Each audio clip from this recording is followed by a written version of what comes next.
Hello everyone, today we will learn a new topic of English grammar and that is preposition. ये exam में थोड़ा confuse कर देते हैं बट आफ्टर दिस वीडियो आपके basics clear हो जाएंगे. प्रेपोजिशन एक ऐसा वर्ड होता है जो नाउन या प्रोनाउन के पहले लगकर उसका रिलेशन सेंटेंस के किसी और वर्ड से दिखाता है.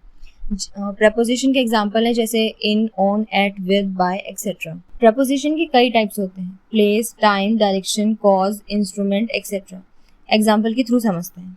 जैसे ऑन का यूज होता है सरफेस के लिए और एट एक स्पेसिफिक पॉइंट ऑफ टाइम के लिए. For example the book is on the table and she is waiting at the station. Time के लिए भी इन, ऑन, एट का यूज होता है जैसे at 6 o'clock, on Sunday, in दिसंबर.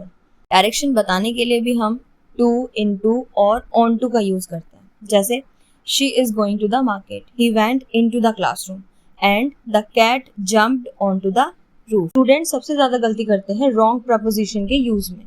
कुछ कॉमन मिस्टेक्स और उनके सॉल्यूशंस देखते हैं. जैसे सेंटेंस लिखा है ही इज मैरिड विद हर, जो कि गलत है. अगर हम इसको करेक्ट करेंगे तो सेंटेंस बनेगा ही इज मैरिड टू हर.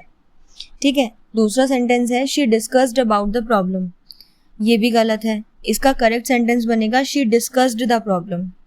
और लास्ट है I prefer tea then coffee, which is incorrect. Correct sentence होगा I prefer tea to coffee. Idiomatic uses का मतलब होता है कि प्रपोजिशन को एक फिक्स्ड फ्रेज या एक्सप्रेशन में यूज किया जाता है.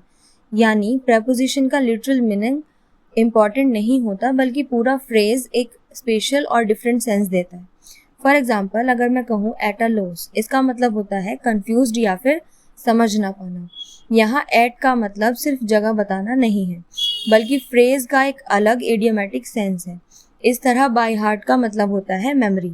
यहाँ बाय का नॉर्मल मीनिंग अप्लाई नहीं होता बल्कि पूरा फ्रेज एक इडियम बन गया है.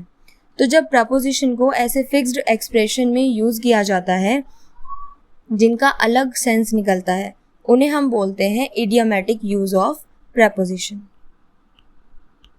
Some practice questions for you. Try them and drop your answer in the comment section. Tips for the exam.